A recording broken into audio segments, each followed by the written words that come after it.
Good afternoon, everyone. I'm Jake Spiegler, and I'd like to welcome you to our fourth KM KSU webinar. I'm a graduate student in my master's program, and I will be one of your event facilitators over the next year. The KM KSU webinars are an open forum for anyone engaged or interested in knowledge management or knowledge sciences. In this community, we define knowledge sciences broadly and inclusively. Events and webinars are offered to expand the dialogue and also to provide exposure to people and organizations who are doing great things in this area, to advance ideas and to discuss challenges.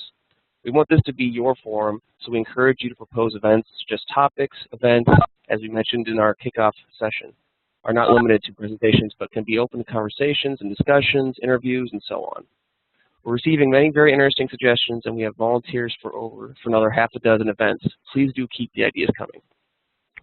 This is an open forum which operates under a Creative Commons governance model. It is also a community without formal funding, so I want to always take the time to acknowledge the contributions of our team here at the Kent State, including Janet Corenzo, our academic program coordinator, Nicole Stempak, our graduate assistants, and now let me introduce our speaker for today. Wendi Bukowitz is the founding manager and director of Allergies, a consultancy specializing in group facilitation and innovation program design and implementation. Bukowitz is particularly interested in how crowdsourcing methodologies and tools can improve performance, engage employees, and implement new initiatives such as innovation and corporate social responsibility. As a corporate pioneer in this field of innovation, she founded the innovation team at Watson Wyatt and established a new product development team at Buck Consultants. She is the co-author of the Knowledge Field Book, an authoritative guide to developing a knowledge management strategy. Bukowitz is a leader in the field of knowledge management and founding member of the editorial board of the Journal of Intellectual Capital. Bukowitz earned an MBA from the Wharton School at the University of Pennsylvania, a BA from the Duke University. So that being said, I'll hand it over to Wendi. Thank you very much, Jake, and thank everyone for participating in this virtual Lunch and Learn. I appreciate the opportunity to share this time with you, and I want to also thank the KM KSU webinar series team for inviting me to make this presentation. Before I get started with my formal presentation, I want to say to everyone that what I'm going to talk about today is not really something that I think you or I should expect to see implemented in many organizations or even in any organization. And that may sound a little strange, but it's not because I don't think that the concepts and ideas that I'm going to share with you today shouldn't be implemented, but I think that they are very challenging to implement in most organizations because they fly in the face of what we really want to believe about the decision-making capabilities of the people who lead our organizations. So these remarks are really intended to provoke you in much the same way that the ideas I've encountered that make up this presentation have provoked me. So in that spirit, a little bit about me. Jake gave you my background. I started in knowledge management, which I'm depicting here as Justice with her blindfold off. And a decade ago, I transitioned to innovation, which I'm depicting as Justice with her blindfold on, as she's traditionally depicted. Since I made this move from knowledge management to innovation, I find that I've spent a lot of my time thinking about failure and mistakes. It seems to me that knowledge management operates with an assumption that what is or can be known is valid, it's correct. And innovation starts with the opposite assumption, that what is or can be known and the frameworks for acquiring knowledge might not be valid or correct any longer. And if you listened in last week, a presenter named Seth Kahan actually talked about this shift in perspective being essential for innovation. And in listening to his talk last week and thinking about what I perceive to be the difference, I think we're talking about the same thing. But if you agree that innovation starts from this very different premise, it becomes a story of repeated failures and mistakes. Some of these failures and mistakes are put to good use. Sometimes they result in successful outcomes. And we hear a lot about the importance of failure and mistakes in innovation. But my contention is that very few people in organizational settings are really comfortable labeling their actions or decisions as failures or mistakes. And in fact, I was so sure of this that this is the beginning of the statement that I made about this talk. I wrote, Organizations seem to be allergic to mistakes and failures. No one wants to say that he or she made a mistake. After I confidently made this assertion, sent off the little blurb about the talk, I realized I wasn't really sure if this was true, so I did what everyone now does. I decided to Google this construct, CEO admit mistakes. And in less than 1 minute, back in September when I first delivered this talk, I got almost 6 million results. I decided to repeat this exercise more recently. I did this in March, late March, and it's interesting that I got 1 million fewer results, but I still got a lot of results, close to 5 million results in less than a minute. So I was forced to conclude, in fact, that I had made a mistake, which is a rather sobering way to begin a presentation where I'm presenting myself as an expert on mistakes and failures to you. But I want you to hear the kind of mistakes that CEOs actually admit to, and I'm hoping that you all can hear this and see this. This is a little Vimeo of Anthony Jenkins, who's the CEO at Barclays, and listen to how he admits to a mistake.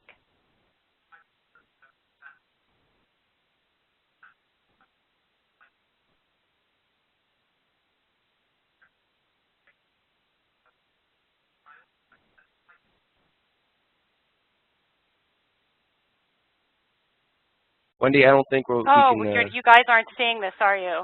Yeah, we're not. So. Oh, can you hear it? Can you hear any of it? If you couldn't, can I share it? If I press share, let's see what happens. Can you see it? Now can you see it? I can see it now, but we can't. I still can't hear it. You can't.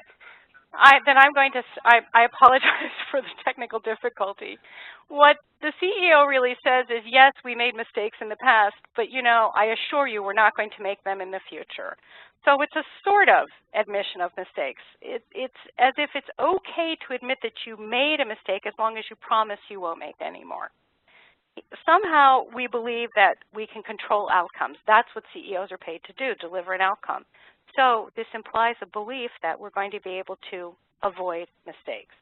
The question for us is, should we be concerned about this? And I believe we should be concerned because mistakes and failure, I think we all intuitively understand, are inseparable from creative and generative processes.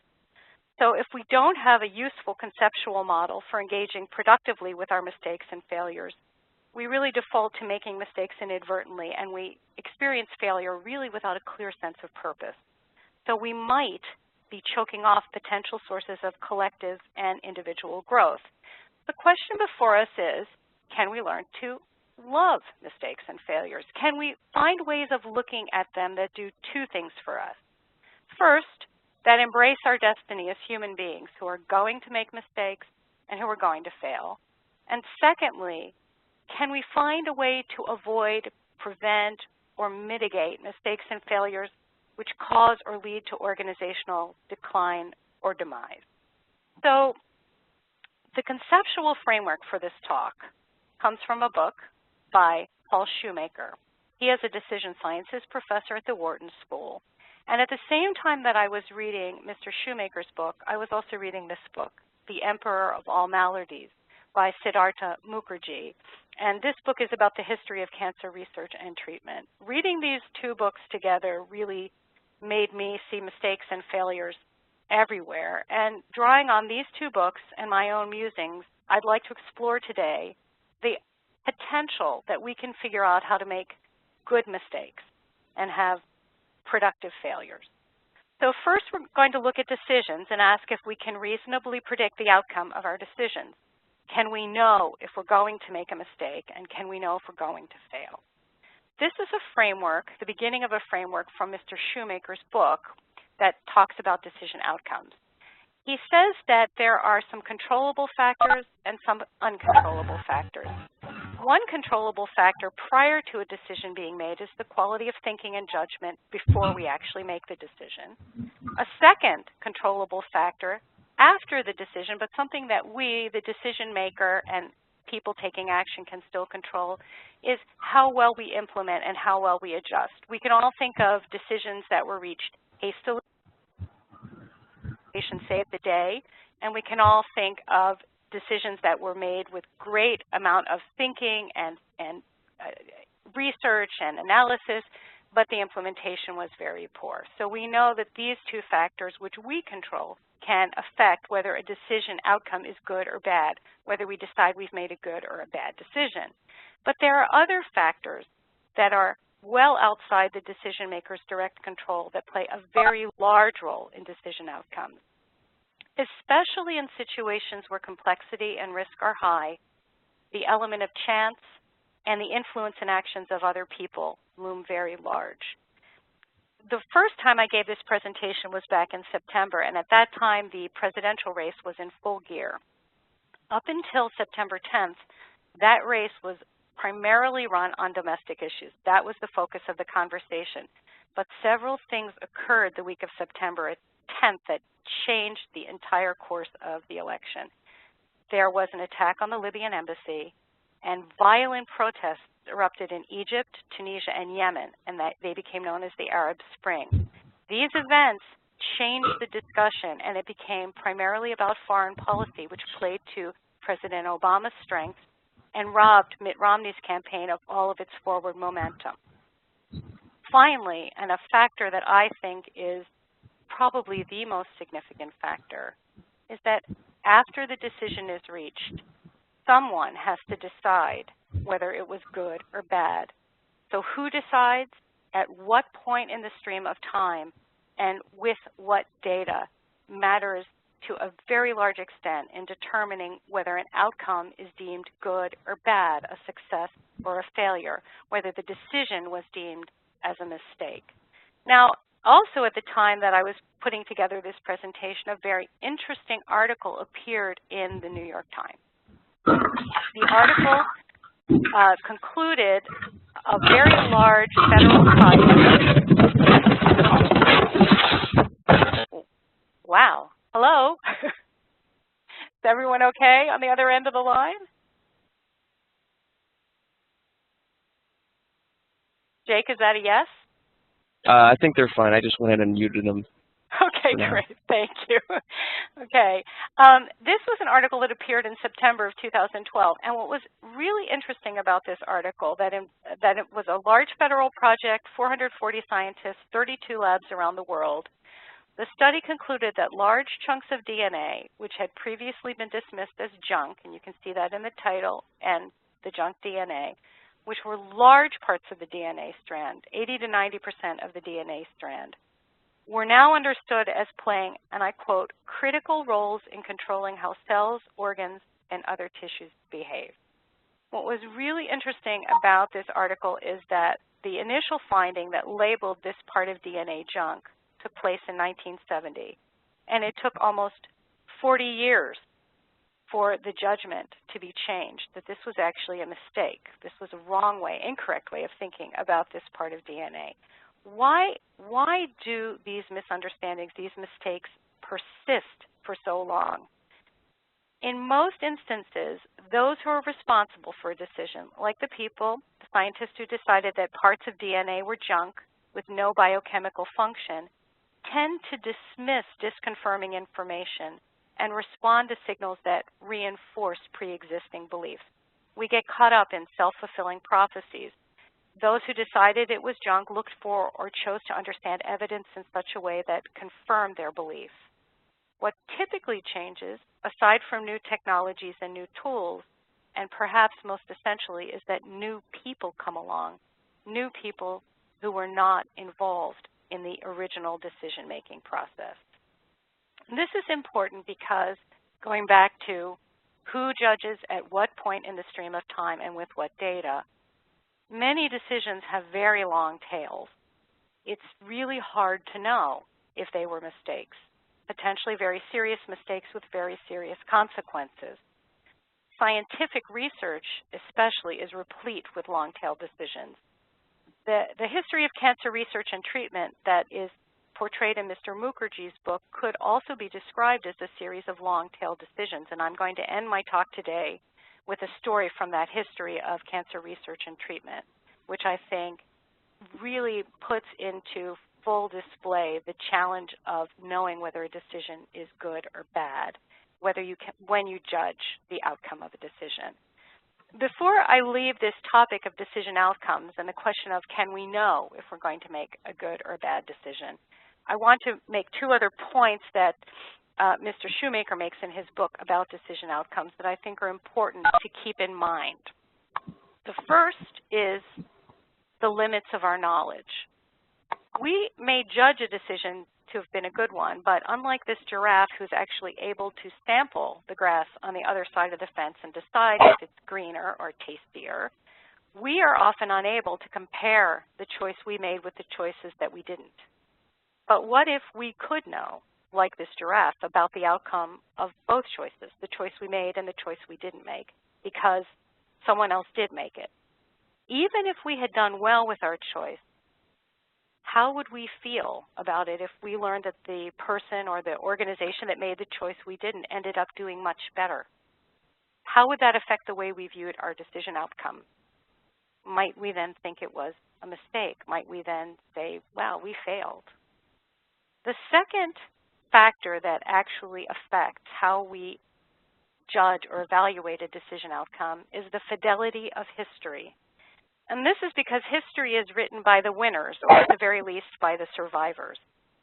This fact skews our understanding of decision makers in favor of a belief that decisions reached by winners or survivors are better than those that are reached by losers.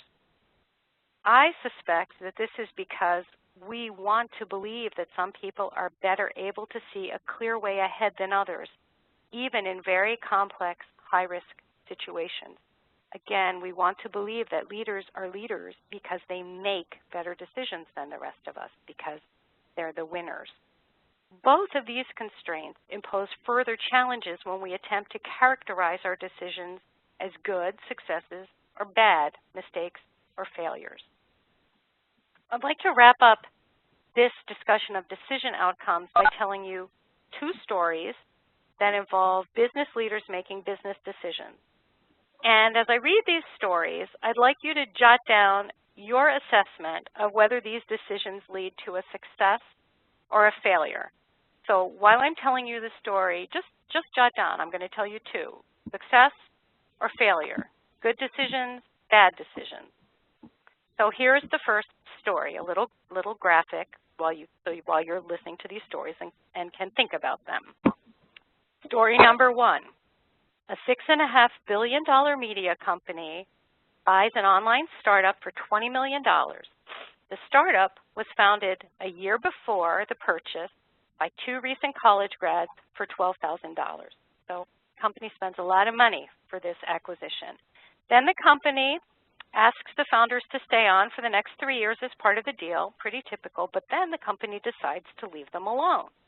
They don't insist that the new acquisition immediately gets absorbed into the bigger company, and when being part of the bigger company makes it hard for the little company to compete for talent, the big company spins them out as an independent subsidiary.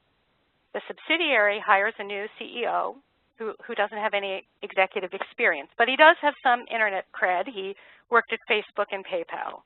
And then the acquirer decides to bring back one of the founders to serve on the board. So these are a series of decisions reached by an acquirer. What do you think? Do you think success or failure? Just jot down. Good decisions, bad decisions. Here's the second story. A mom and pop company is founded in Akron, Ohio, so, hats off to Ohio, in 1946. This little company sells their products to automotive repair shops. They go from garage to garage. 40 years later, in the late 1980s, they invent another product that they think might have a role in the healthcare industry. Of course, the healthcare industry is pretty different from automotive repair. It's not an immediate success, but the wife of the husband and wife team notices that nurses are requesting samples of the product for use at home. And she thinks that there might be a consumer market for the product. She and her husband both know the odds are long to compete successfully in a consumer products marketplace, but they decide to give it a go. So that's the second story. Do they succeed or not? So here's the answer to the first story about the big media company that makes a rather expensive acquisition and then leaves them alone. This is the story of Reddit. This is a success. These were successful decisions, good decisions, led to good decision outcomes. Reddit has 20 employees. Its site serves up 3 billion page views a month, and at the time I first gave this presentation, the president and current president and former president of the U.S. had just signed up for an Ask Me Anything session. So this series of decisions, which for many organizations does not lead to success, in fact, led to success in the case of the acquisition of Reddit. Now, what about the second story, the story of the mom and pop company that's selling stuff to the automotive repair industry and then thinks it's got a product for the healthcare industry? This is the story of Gojo Industries and Purell. It's another success story. But the interesting thing about this success story is that it actually took Purell 15 years to be successful for Gojo Industries. And if you think about that kind of timeline in most of our organizations, if you had to make a decision about whether Purell was going to be a success in year 2, 3, 4, 7, 8, 9, you would have said failure. It took many factors outside of the decision maker's control, such as the CDC changing its recommendations on how doctors should clean their hands, as well as persistence on the part of the people who made the decision and who actually shepherded it through. And if you think about most of our organizations, there aren't a lot of people still around after 15 years who would claim this particular product as a success. So I hope I've made the point that it's very difficult to predict the outcomes of our decisions. In part, it's difficult because we decide whether something is good post hoc after the fact, but we have to make the decision and take action before the fact, before we really know. So the question in front of us is there a way to use this reality that we're going to make mistakes, and maybe even that we should make mistakes, which I've clearly indicated I think is something we ought to do. Can we use this to our advantage? Can we, on average, position ourselves to achieve a better outcome? I want to start with some definitions here and get clear about mistakes and failures. So here is the definition of a mistake. A mistake is an error or a fault resulting from defective judgment, deficient knowledge, or carelessness. And a failure is defined as the condition or fact of not achieving the desired end or ends. Well, you can see that they're both post hoc. To know a judgment was defective, knowledge deficient, or action imprudent, you have to really look at the outcome after the fact.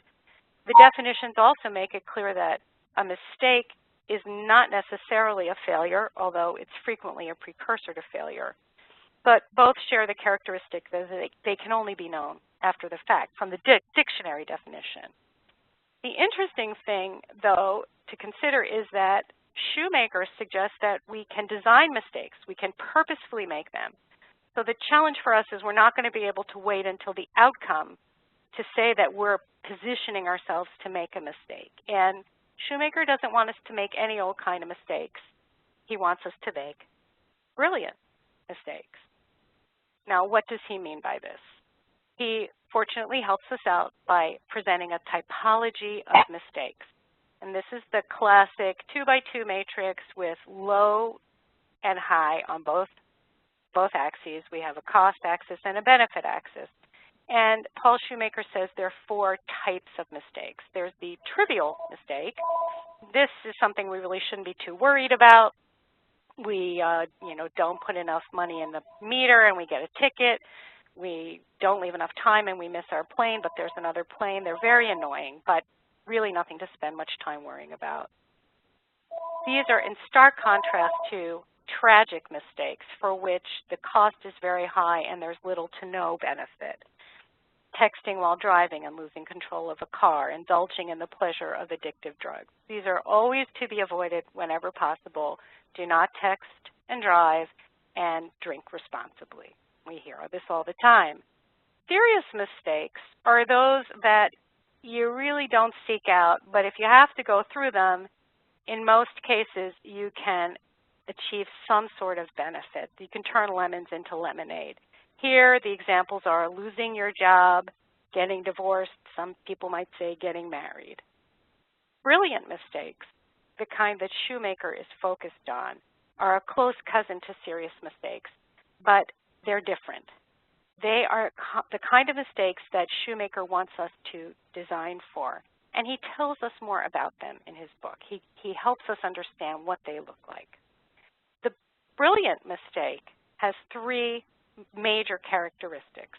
The first of which is that it's an action or a decision whose expected utility or value is less than the expected utility or value of not taking action.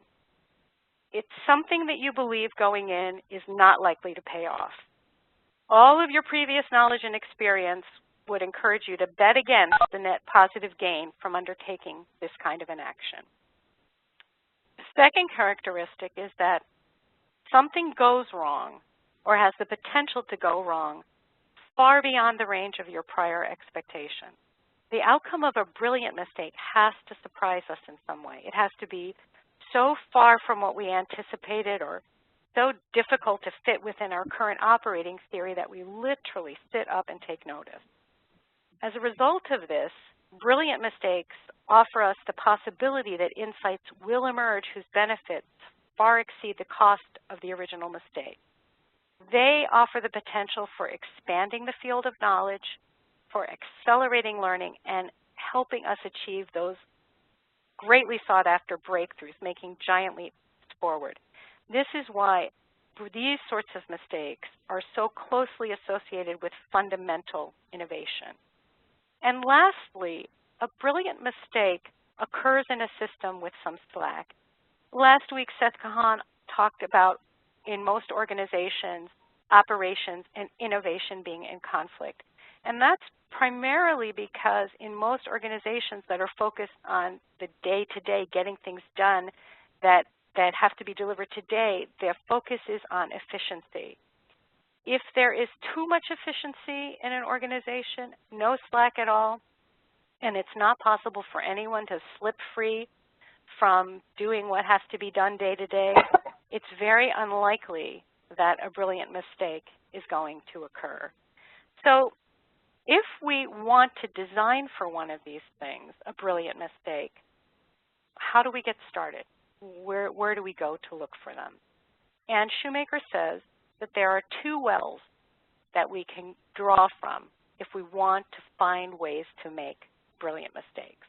The first is defying conventional wisdom, and the second is working at cross purposes to our own views. And they're both equally good mistake-making pipelines, and organizations source their mistakes from both of them, and they set up structures to do that. I believe that 3M typifies this first, defying conventional wisdom. 3M has the well-known 15% program. 15% of a person's time at 3M can be spent pursuing ideas and developing ideas that are not necessarily what they do day to day. Now, this kind of approach is still pretty radical, but what makes it even more radical is that it was actually implemented in 1948. And think about that. This was a time in the United States when we were suiting up, going to the office, very rigid hierarchies. We had bright lines defining work and home roles. So giving people 15% of their time to pursue things that are not really straitjacketed and buttoned up was very radical. But for 3M, which had spent most of its previous years in the red, it knew that it had to innovate or die. And this core conviction has been carried through into the 21st century for this company. A company that I believe characterizes working at cross purposes to its own views is Google. Google has a 70-20-10 rule, and I know from having presented this earlier that there's a lot of discussion around how broadly and widely and accurate this is. But in general, the spirit of the 70-20-10 rule is that employees at Google can spend 20% of their time on innovation time off that is related to Google, and 10% of their time pursuing activities that enrich them, but not necessarily Google. And the reason why I think this is working at cross purposes to Google's own views is that Google's mission, its purpose, is organizing the world's information and making it universally accessible and useful. And you can understand why it might make sense to give people 20% of their time to pursue things outside of their day job that help Google. But really, giving them 10% of their time to pursue activities that may or may not have anything to do with the purpose of Google is working at cross purposes to their own views. But both of these examples, I believe, demonstrate the importance of inserting Slack into a system, embracing a low expected utility or value from an activity, and what it means to let something surprising happen to create the potential for an error that exceeds the norm. So these are two ways that we can source brilliant mistakes. Once we have this assumption that looks promising, what else might we consider to know if we're poised to make a brilliant mistake?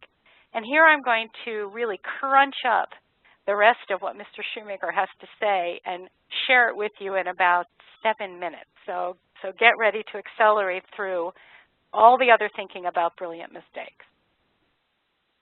This is my adaptation. This is how I crunched up what Mr. Shoemaker had to say. I said that I kept thinking, well, there's this kind of place we want to be to make brilliant mistakes, this target mistake zone. Our confidence level is usually not very high that we're going to be making a brilliant mistake, but the importance of trying to make one is pretty high for us. And I call out here that Shoemaker does state, and this is pretty important, that in the organizations where we want to set up this potential for making brilliant mistakes, there has to be a value placed on long-term learning versus short-term performance. And this, again, relates to Slack. If there is no Slack in the system, if operations trumps everything, it's probably not going to be possible for us to set up the opportunity to enter this target mistake zone and make brilliant mistakes. But if these conditions are met, generally speaking, we're looking for a mistake where the potential benefit relative to the cost is high, and this, of course, Shoemaker has stated by positioning those brilliant mistakes in the lower right-hand quadrant of that 2x2 matrix. So this is important. It's also important to keep in mind that we're not talking about any one individual action decision. We're talking about a portfolio of actions or decisions because we want to, on average, have the benefit relative to the cost being high. The second element that we need to consider is the frequency with which the decision is made, the action is taken. This is a pretty interesting criterion because I believe that it relates to providing the leverage so that the benefit actually dramatically exceeds the cost. I see that some people are calling in, are talking. Jake, should I stop for a moment? Okay, I'm going to take that as a no at the moment. Okay, so the yeah, you can keep going. I can keep going. Okay, great.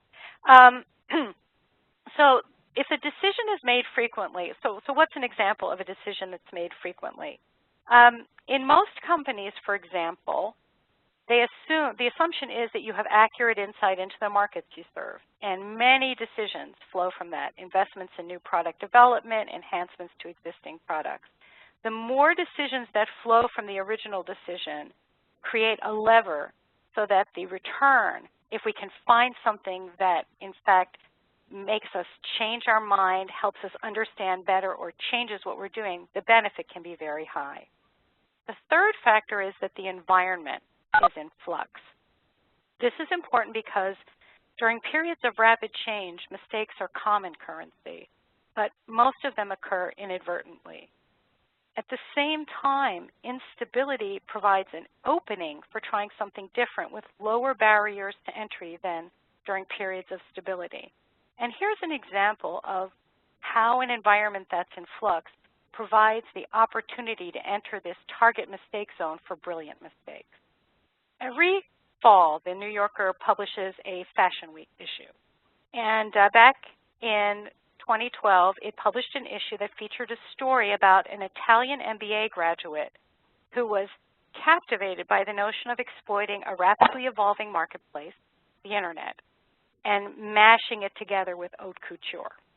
And he came to this understanding in 2000. He thought about mashing together this highly individualized experience of online shopping on the internet and this elitist, small herd-like experience of high fashion. By mashing these two things together, he wanted to unleash a new market for high-end fashion among people who didn't physically show up at Fashion Week, but who were passionate about fashion, the fashionistas. And this was the idea behind Yoox.com.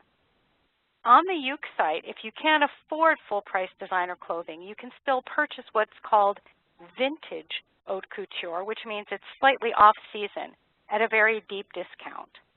At the same time, Yoox supports fashion house sites where you can purchase haute couture as it's debuting on the runway if you want to pay full price through design house websites. So this whole mashing together of haute couture, which was going through a period of really decline in 2000, and the internet, which was emerging in 2000, provided an opportunity for something new, for a potential, what has turned out to be a success, but who knew? It could have been simply a mistake that didn't lead to a great outcome. The fourth point about making mistakes on purpose and getting into this target mistake zone is that it's helpful if the experience base is limited, because the less you know about a new opportunity theoretically, the more open you should be about different approaches. And the Yoox story also continues to provide some insight into how this attribute can contribute to making opportunities for brilliant mistakes. Many of the design houses, as you can imagine, initially poo-pooed the Yoox approach. This is what most people thought about the internet back in 2000, 2003. It was a place where people went onto eBay to buy deeply discounted items. But there was one design house, known as Marni, that took a different point of view. The executives at Marni said, gee, our experience base is limited. We don't know very much about the internet. So we'll sign on and let Yoox provide the technology, the logistics, the ability to handle customs, currency conversion, and even more importantly, what Yoox really knew about was knowledge. They had knowledge about where the product was selling and where from people logging into the website. And they used it to create an algorithm that predicted trends. Marni was incredibly successful with its Yoox-powered website. And in a short period of time, Armani, Zegna, and Dolce & Gabbana also use Yoox to power their sites, among other fashion houses. Finally, and probably not very surprisingly, being in the target mistake zone is helped along by complex problems. The more complex the problem, the more possibilities exist for solutions, the more opportunities to actively make mistakes. And yet what we all know at the same time, and as I've recounted with the junk DNA, dogma takes hold surprisingly quickly and with very great tenacity in most fields. And it has the perverse effect of narrowing the boundaries for new ideas when it should expand them. So in summary, I'm going to say that Mr. Shoemaker says that to make brilliant mistakes, we can go to two wells to source them. We can defy conventional wisdom, we can act across purposes to our own convictions, and we can use some rules of thumb to know if we're in this target mistake zone. We can look for those opportunities, those decisions, assumptions, actions we're planning to take where the benefit is greater than the cost, where the frequency of making the decision is high, where the environment is unstable, it's in flux, so the barriers to entry are lower, where the experience base is limited, so experimentation should be less risky, and where the problem is complex, where there are more opportunities to experiment.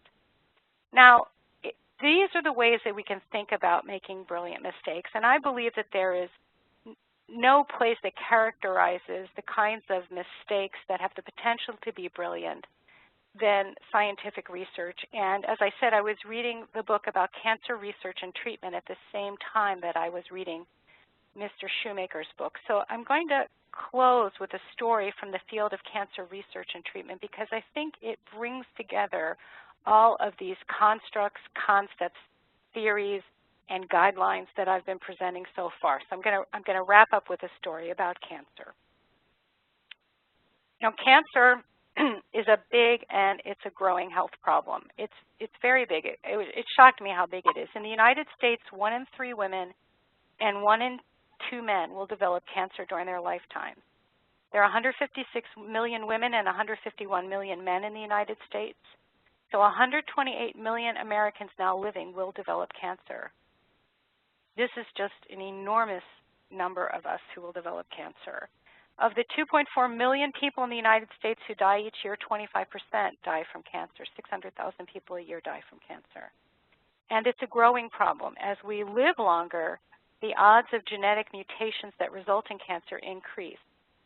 It's a trade-off. As our lifespan increases, so does the incidence of cancer in the population.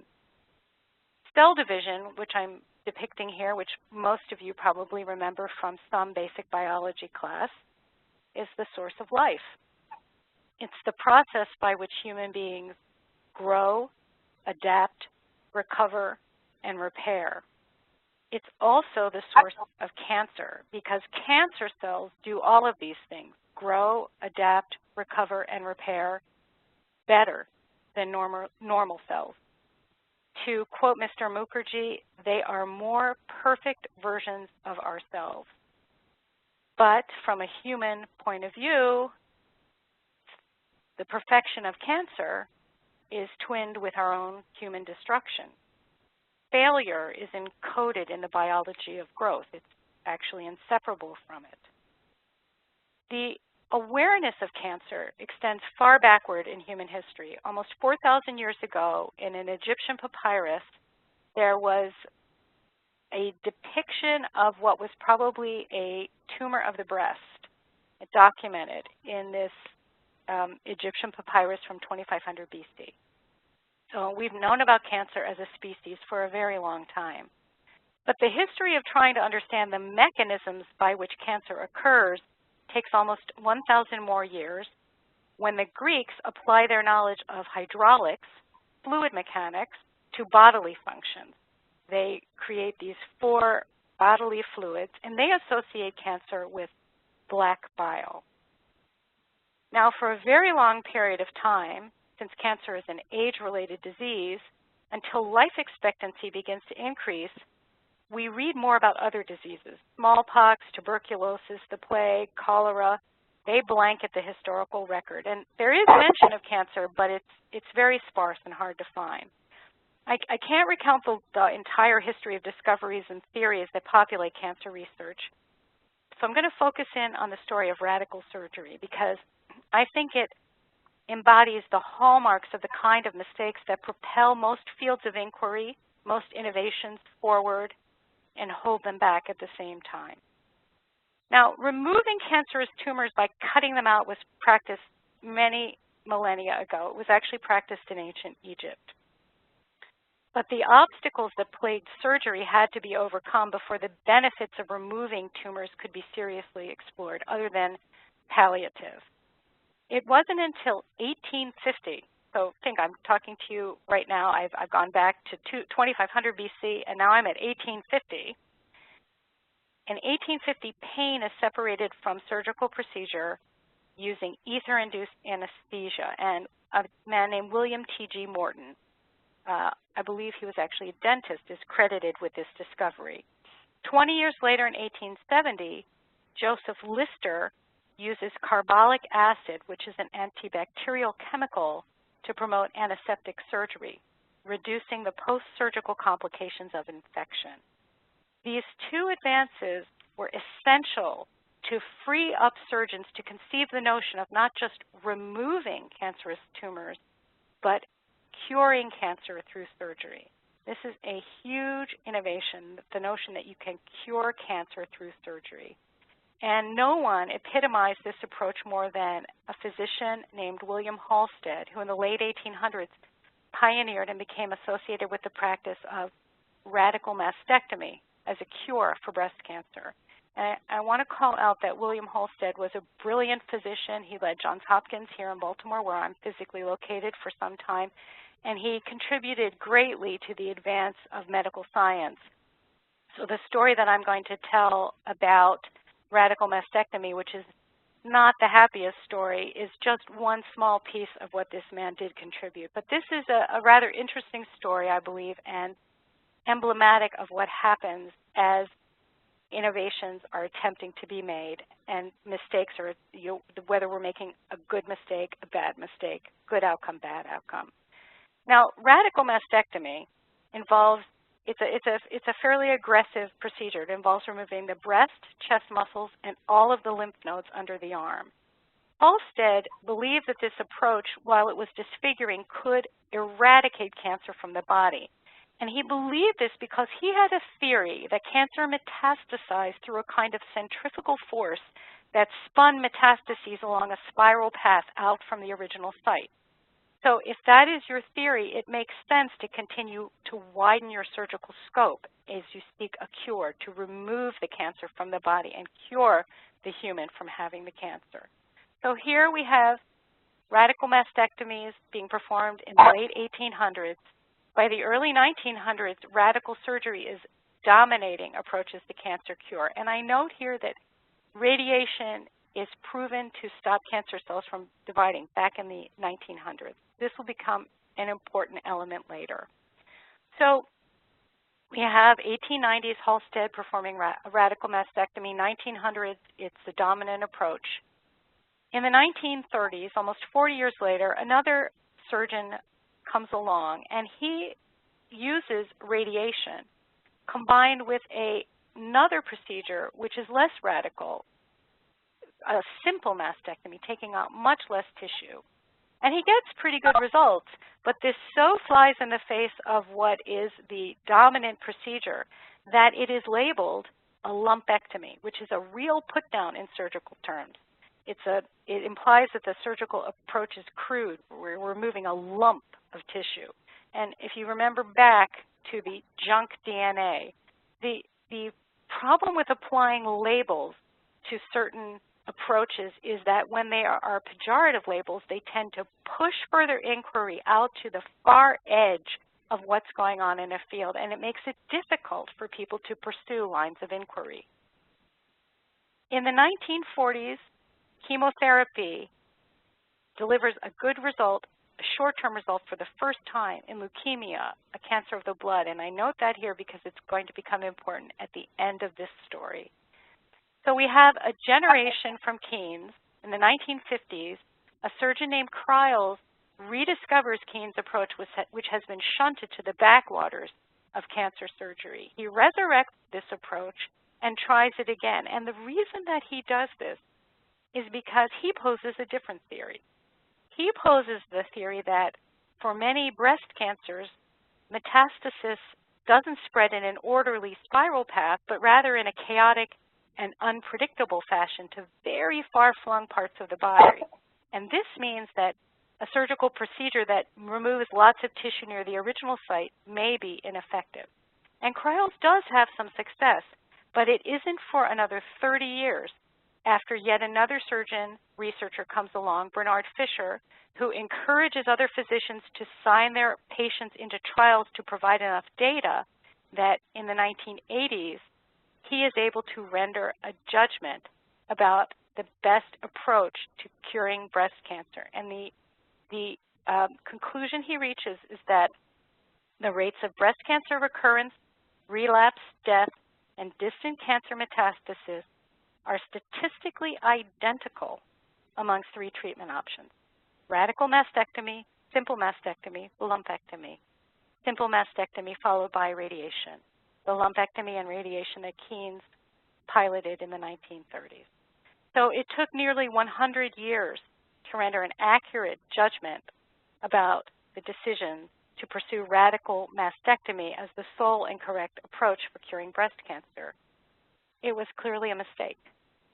And you would think that this sort of history and judgment of history might affect the field of cancer oncologists, surgeons, and radiologists. And they would take this to heart, and they might change the way that they they felt about pursuing one approach almost as the dominant approach. But just as radical surgery was winding down, radical chemotherapy replaced it as the favored approach to curing cancer, sometimes combined with radiation.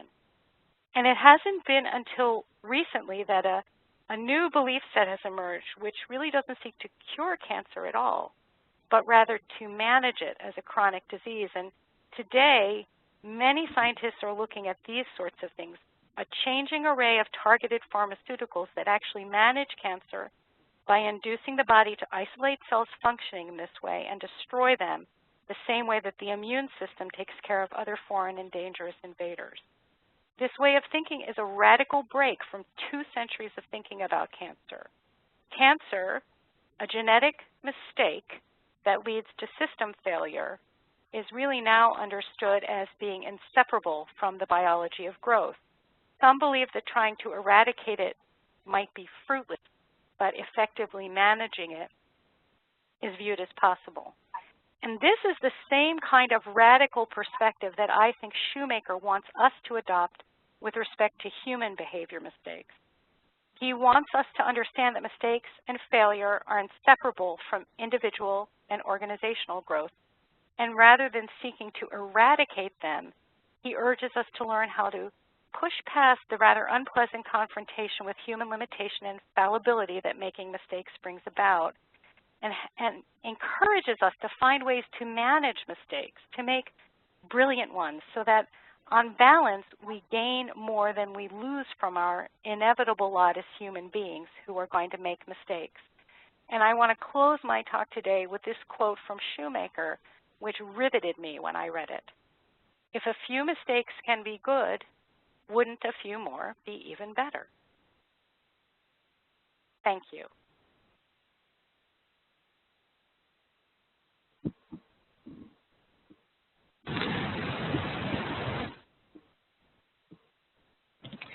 Well, thank you very much, Wendi. I'm sure we can have some questions now.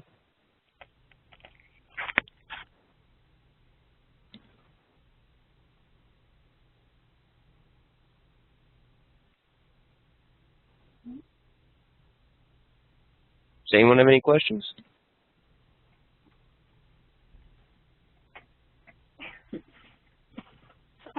Someone is speaking, Teresa Bailey, but are you muted?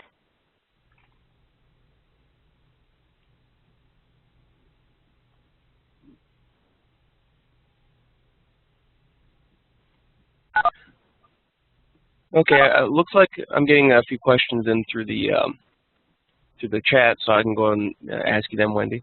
Great, that would be fine. Okay, this is from Richard. He's asking, he's a little confused on he's a little lost on the brilliant mistakes in cancer. Can you tell me what brilliant mistake could have been made that would have shortened the timeline? Yeah, let's go back and take a look at this timeline. I actually think that there were brilliant mistakes that were being made in the 30s, in the 50s.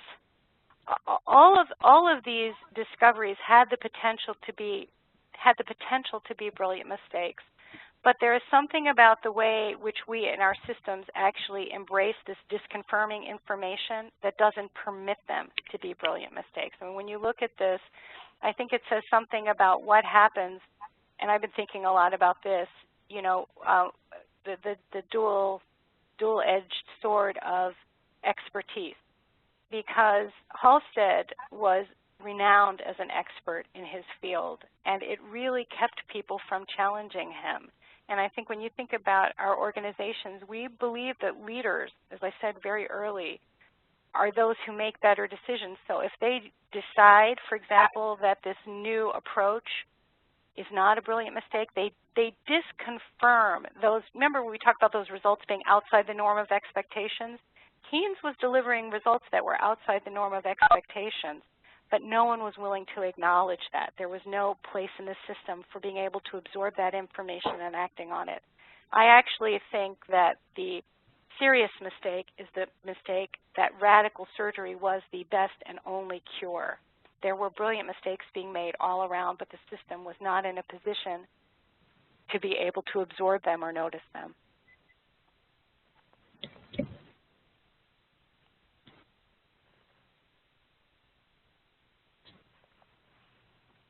Does anyone else have any more questions?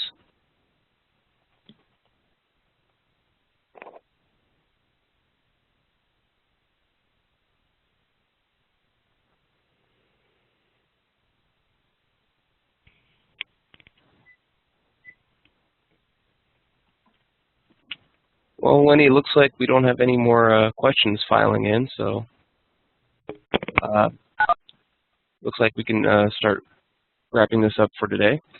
Well, thank you very much for the opportunity, and thank you everyone who dialed in and had lunch with me. Oh yes, well thank you very much for giving this presentation. We really appreciate it. Okay.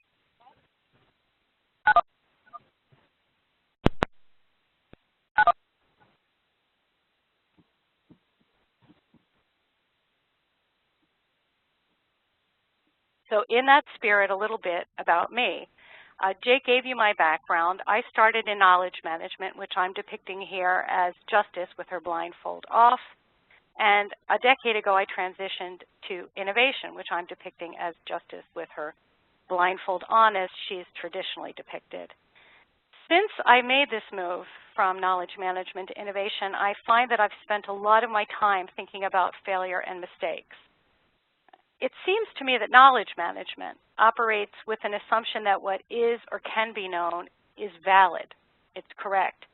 And innovation starts with the opposite assumption, that what is or can be known and the frameworks for acquiring knowledge might not be valid or correct any longer. And if you listened in last week, a presenter named Seth Kahan actually talked about this shift in perspective being essential for innovation. And in listening to his talk last week and thinking about what I perceive to be the difference, I think we're talking about the same thing. But if you agree that innovation starts from this very different premise, it becomes a story of repeated failures and mistakes. Some of these failures and mistakes are put to good use. Sometimes they result in successful outcomes. And we hear a lot about the importance of failure and mistakes in innovation. But my contention is that very few people in organizational settings are really comfortable labeling their actions or decisions as failures or mistakes. And in fact, I was so sure of this that this is the beginning of the statement that I made about this talk. I wrote, "Organizations seem to be allergic to mistakes and failures. No one wants to say that he or she made a mistake." After I confidently made this assertion, sent off the little blurb about the talk, I realized I wasn't really sure if this was true, so I did what everyone now does. I decided to Google this construct, CEO admit mistakes. And in less than 1 minute, back in September when I first delivered this talk, I got almost 6 million results. I decided to repeat this exercise more recently. I did this in March, late March. Very much, Jake, and thank everyone for participating in this virtual lunch and learn. I appreciate the opportunity to share this time with you, and I want to also thank the KM KSU webinar series team for inviting me to make this presentation. Before I get started with my formal presentation, I want to say to everyone that what I'm going to talk about today is not really something that I think you or I should expect to see implemented in many organizations or even in any organization. And that may sound a little strange, but it's not because I don't think that the concepts and ideas that I'm going to share with you today shouldn't be implemented, but I think that they are very challenging to implement in most organizations because they fly in the face of what we really want to believe about the decision-making capabilities of the people who lead our organization. So these remarks are really intended to provoke you in much the same way that the ideas I've encountered that make up this presentation have provoked me. Good afternoon, everyone. I'm Jake Spiegler, and I'd like to welcome you to our 4th KM KSU webinar. I'm a graduate student in my master's program, and I will be one of your event facilitators over the next year. The KM KSU webinars are an open forum for anyone engaged or interested in knowledge management or knowledge sciences. In this community, we define knowledge sciences broadly and inclusively. Events and webinars are offered to expand the dialogue and also to provide exposure to people and organizations who are doing great things in this area, to advance ideas and to discuss challenges. We want this to be your forum, so we encourage you to propose events. Just topics, events, as we mentioned in our kickoff session, are not limited to presentations, but can be open to conversations and discussions, interviews, and so on. We're receiving many very interesting suggestions, and we have volunteers for another half a dozen events. Please do keep the ideas coming. This is an open forum which operates under a Creative Commons governance model. It is also a community without formal funding, so I want to always take the time to acknowledge the contributions of our team here at the Kent State, including Janet Corenzo, our Academic Program Coordinator, Nicole Stempak, our graduate assistants, and now let me introduce our speaker for today. Wendi Bukowitz is the founding manager and director of Allergies, a consultancy specializing in group facilitation and innovation program design and implementation. Bukowitz is particularly interested in how crowdsourcing methodologies and tools can improve performance, engage employees, and implement new initiatives such as innovation and corporate social responsibility. As a corporate pioneer in this field of innovation, she founded the innovation team at Watson Wyatt and established a new product development team at Buck Consultants. She is the co-author of the Knowledge Field book, an authoritative guide developing a knowledge management strategy. Bukowitz is a leader in the field of knowledge management and founding member of the editorial board of the Journal of Intellectual Capital. Bukowitz earned an MBA from the Wharton School at the University of Pennsylvania, a BA from the Duke University. So that being said, I'll hand it over to Wendi. Thank you.